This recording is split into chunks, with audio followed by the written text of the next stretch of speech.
everyone, and welcome to another episode of Killing the Church, a conversation with Bradley and Seamus. Today we're going to be talking about another issue we believe is killing the church, worship, believe it or not. I'm here with my compatriot Bradley. Absolutely. And we're in the new studio, as you can see. Yes. And so here to christen the new studio, I have a fresh bottle. We cracked it open the other night when we moved in here, but still fresh. So for the occasion, this is one of my favorite whiskeys. This particular 12-year is aged exclusively in sherry, which, as you know, is my favorite. Is your favorite cask? Yes. From last episode. I'll put that right here. It really is just a delightful, it's one of the sweetest whiskeys that I've ever had, actually. Well, to the new studio. To the new studio.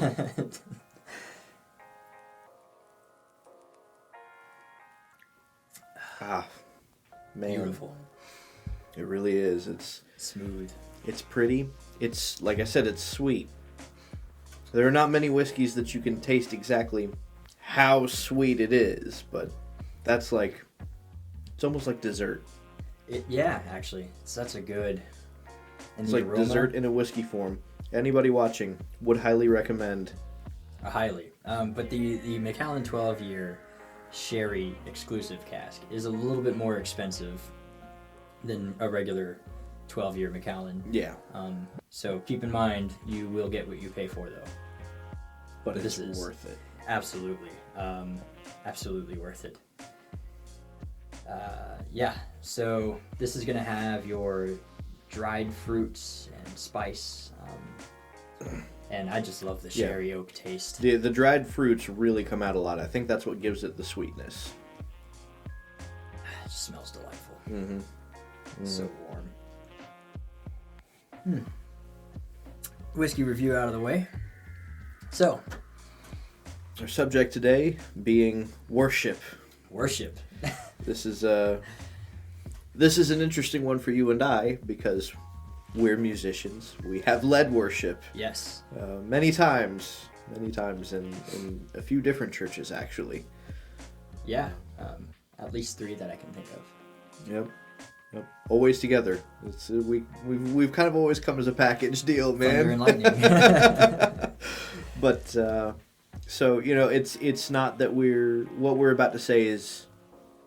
It's not that we're dogging on, worship services. Music, intentionally. It's something that's near and dear to me. I've had, wonderful times leading worship, but I don't know if we can necessarily say with the understanding that we have that it's true worship.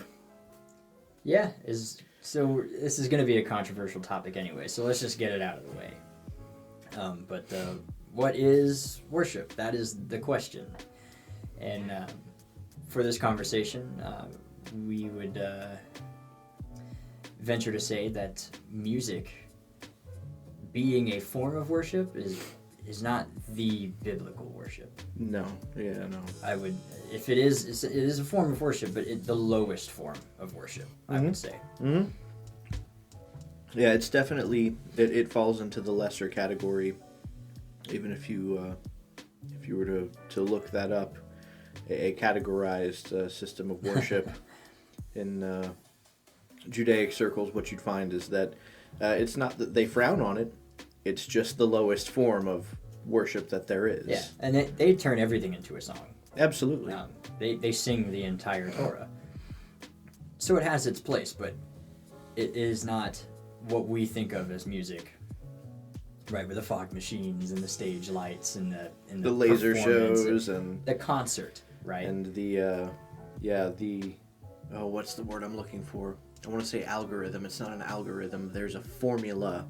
Yeah. There's a formula for creating the mood of the room. Yeah, it's psychology is what it is. You're trying to, I don't want to say hypnotize, but that's kind of the only word I can think of right now. But you're trying to... You're inducing a trance. Yeah, you're trying to bring everyone into a certain mind state, so that it triggers the emotions. It gets you more sensitive to your inner self, and so you become more open, I guess. Again, it has its place, Absolutely. but that's according to the Bible. That's not what worship is. That is just singing a song. Yes. Worship, I would venture to say, defined in the Bible, I would get my first, just off the top of my head, my first definition of worship would come from Romans 12. Okay. And I say that because we know that Paul was a rabbi, so he's well studied. Absolutely. And so him being very familiar with the more Judeo side of his studies and of his walk, his life, his lifestyle. And in that time, first century Judaism, he would not have considered himself a Christian. He would have considered himself a devout Jewish man. He was a Pharisee. Right. And so in Romans 12, the very first verse, I urge you, therefore, brothers and sisters, by the mercies of God, to present your bodies as a living sacrifice, holy and acceptable to God, which is your spiritual service of worship. Do not be conformed to this world, but be transformed by the renewing of your mind, so that you may discern what is the will of God, what is good and acceptable and perfect. I usually focus on just the first verse, but I read it in tandem because context matters. And I actually have a note written here, Exodus 20, verse 24, and I know why I have that written here, because an altar had to be made from Adam, from Earth. dirt, right? And humans are made from Adam, or earth. Dirt. And so I know Talmudically speaking, because of the fact that the altar had to be made out of unhewn stone or dirt, is to be symbolic of the way that we should be at like an altar ourselves. Like our bodies should be a holy temple, so to speak. We hear that a lot, like my body is a temple. That comes from the Jewish concept of the altar and the temple. You know this. Yes. But yeah, so that's where I go. And there's different types of worship, but that's really the highest form of So what I think actually is interesting about that is the renewing of your mind. Okay, so the process of renewing the mind is itself. Wow. Plenty of ancient Jewish sources have said that because of the way that the altar is made, that is an indication that you are to be a living altar. So that's interesting then, because what was done at the altar? They didn't sing songs at the altar. No, they offered offerings. So yeah, they offered offerings. Now, while I understand that the song could be considered an offering offered up, but do you think maybe there's something a little more legitimate about the physical act of offering an offering? I would say yes, but not in the same way that I'm sure Christians who are listening to this right now would immediately think, well, what am I supposed to do? Go to my backyard and slaughter a goat? Absolutely no, not. Certainly not. No. Oh, no. Or even those that would say that all of the offerings and everything have been done away with. That's not where we're going with this, because there is no temple, so offerings can't be offered up anyway. Absolutely. But as a living temple, even the ancient scribes in Judaism have wrestled with the idea of, well, what do you do without the presence of the altar? And prayer is a good substitute for offerings. Because your prayers are sort of received in the same manner as an offering. And so that's why they pray the 3 times a day at the same time the offerings would have been given, to coincide as like a spiritual offering, so to speak. Yeah. And then there's the idea of obedience. For every commandment that you keep, you are a living altar. You are being holy, right? Because the whole purpose of the commandments is to be holy. Yeah. And to be separate from the world. Holy meaning to make separate, so to set apart. Would you say then that in the obeying of the commandments, you, distinguishing yourself from the rest of the world, have then offered yourself up? That's an even better way quite to put it. literally Yeah. to the Almighty. Who's your master? If you're the slave and Jesus is the master, right? If Yeshua is the master, then your obedience is a really high form of real life worship. Absolutely. But then the rabbis take it a step further to say that really the highest form of worship, I'm sure you know what that is, and that is Study. Study is the highest form of worship. And why do you think that they would say something like that? Well, a plethora of reasons. Okay, first of all, you can't do unless you learn. It's a good So point.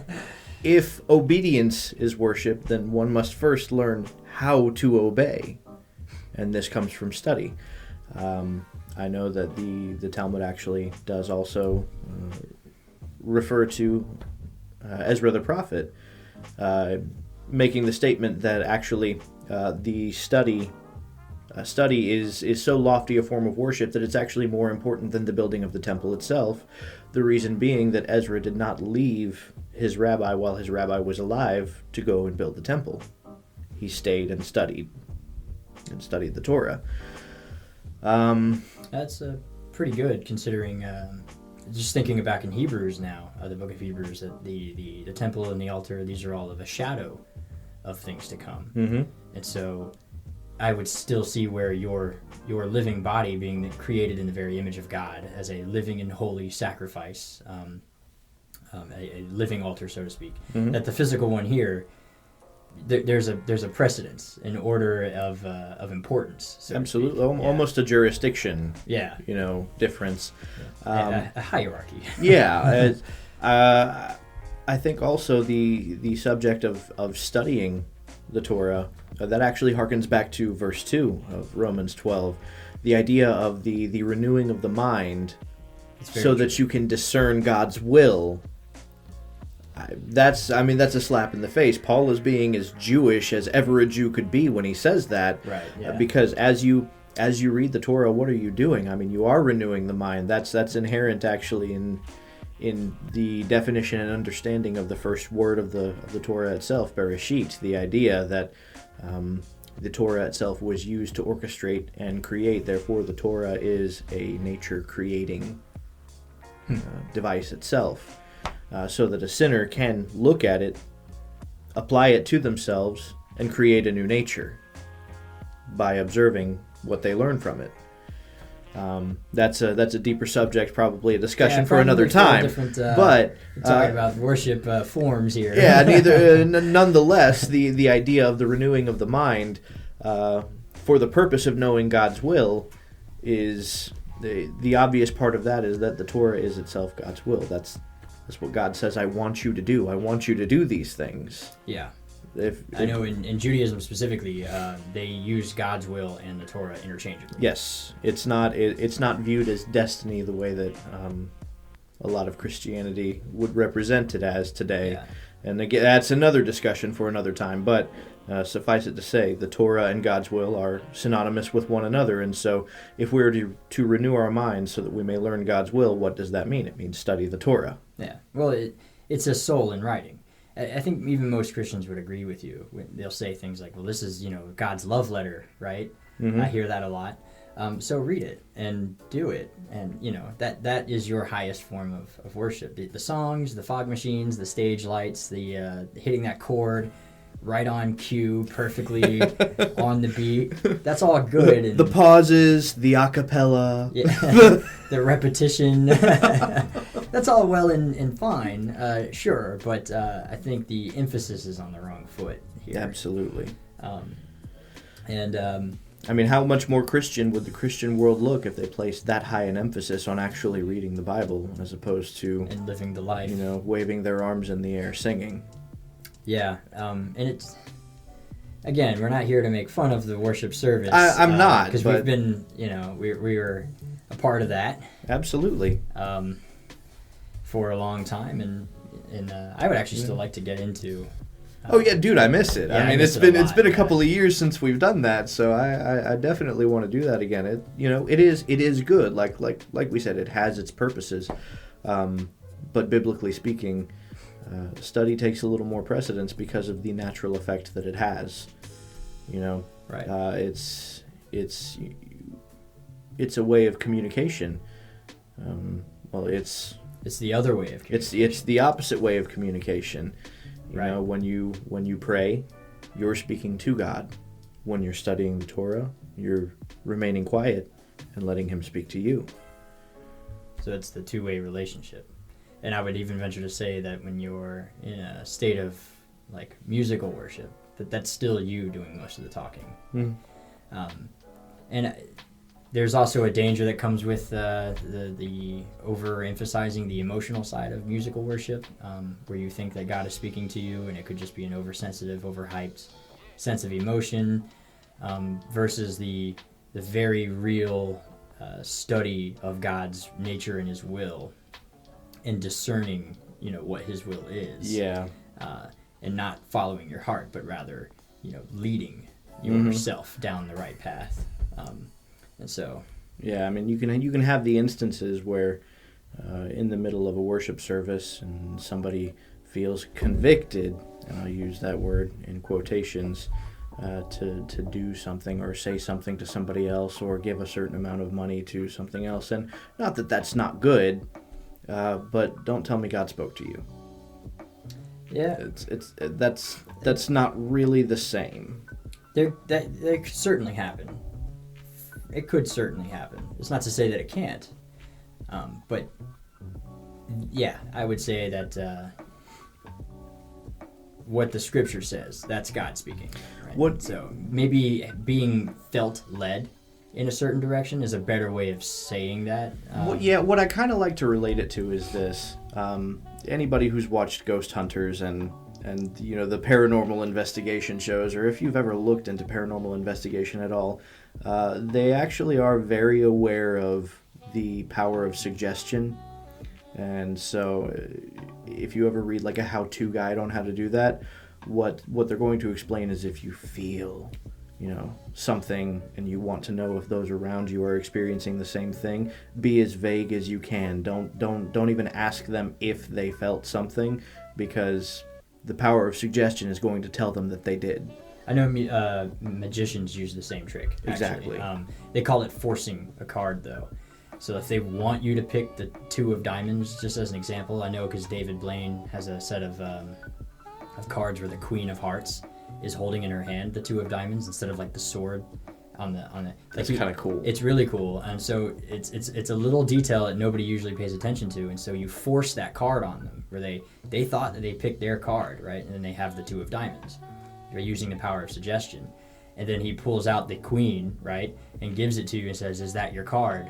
Or say something like, "You're holding your card," and they're like, "No, it's not. This is the Queen." He goes, "No, she's holding your card." And they look like, "Oh, it's the two of diamonds." But it's all the power of suggestion, and so magicians do it a lot. I know because I like to do some card tricks every once in a while. Yeah. But to that point, we have a few books in front of us here open. Yes. To a couple of sources. I've got Tanya, Volume 1, Chapter 23. If you have, it's the 13th of Shavat is the date for this particular section. I'm just going to read what I have here.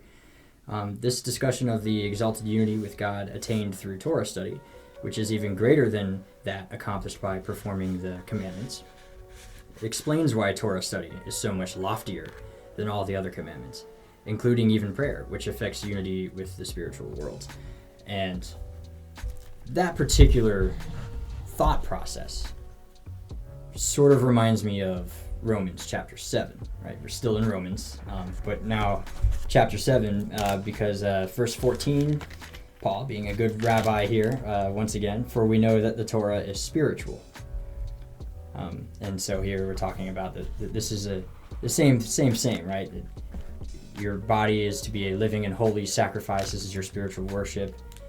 And the Torah is holy, and the commandments are holy and righteous and good, for we know that the Torah is spiritual, verse 14. And it falls right in line with ancient Jewish literature that's been around for ages. Yeah. I'm out of words. You take over. Well, I have in my hand Tanya, Volume 2. This would be for the 13th of Nisan, would be the day on the Hebrew month that this portion would be read. And just a brief synopsis of it is it's actually kind of explaining what completes service to God. You know, what is considered complete service to God versus less complete or incomplete service to God. Mm-hmm. You know, and this one statement kind of stands out, that speaking of, you know, a Jew, the Torah he studies or the commandment he performs because of his submission to the heavenly yoke and because of the fear that he is drawn into his mind are termed complete service, of the kind that can only result from the fear of God. So he mentions fear of God there, which is that's important, because I get that the idea of the songs is to love God, and that's wonderful. You know, that's right. That's what you're doing, is you are expressing love for God, but that's only half of the story. It's half of the wing of one. It's one wing on the bird. Yeah, because he is a god. He is a king. And you are a slave, and he is your master. Exactly. So there has to be a level of fear, and you know, only pages later, you mentioned slave and master. Only pages later in the Tanya, we read again. This would be the 19th of Nisan. You'd find this. Hint: I've read the Tanya. Right. In summary, a Jew's divine service must embrace both that of a son who serves his father out of love, and that of a servant who serves his master out of fear and awe. So, complete service is going to be that out of love, absolutely, but you can't forget to fear God, and fear doesn't just mean respect or reverence, as we've sometimes heard it termed. That's quite a legitimate fear. Yeah. I mean, I'd say, you know, he can Thanos you, but he doesn't even have to put that much effort into it. No. Yeah. For certain. Something that should drive, an aspect that should drive our daily lives is the idea of, you know, the punishments that come with sin. And that comes from that fear, the healthy fear, mm-hmm. respect, of course. But I know later on in the Tanya, it compares fear and love as to wings on a bird, and you need both wings for the bird to fly. Absolutely, and the correlation for those is, you know, the Torah has two kinds of commandments. If you want to separate them into that, there are several ways to separate them, but really comes down to two: do's and don'ts. Yeah, positives and negatives. The do's we do because we love God. The don'ts we don't because we fear God. And that is also the way that the Tanya That's a really good way of putting it. Yeah, I forgot about that. Well, so basically, in short summary, worship is a form of music, right? Then you have like your prostration, which is more your ritual type of worship, like your church service, so to speak. So that's a form in and of itself, but really the highest form of worship is to intimately learn and know and study the Lord your God and the Messiah, Yeshua, our Master. Absolutely. And song is just... That can be a byproduct, and that's fine, but that should not be the emphasis. It shouldn't take precedence over the other. Right. Yeah. We should live our lives as holy lives, you know, as in set-apart lives, according to Paul, anyway. And he was a good Jew. Paul even so much as said, "Imitate me as I imitate Christ." Now, that is a bold claim. Yeah, because we never really see Paul sing. Let's be real. But what I mean by that is to say something so bold. Mm-hmm. That I would never venture to say something like that. Yeah, Paul said it, and being a rabbi, Yeshua was his contemporary, and so. Well, I have my theories on why he could be so bold, having to do with his education, but that's for another video. But until then, I think that's a good place to wrap up. Just a short one for today. Yeah, we'll keep it short. Just and brief. Welcome in the new studio. I know, man. I'm so loving this. Yeah. So to the new studio, and also L'chaim.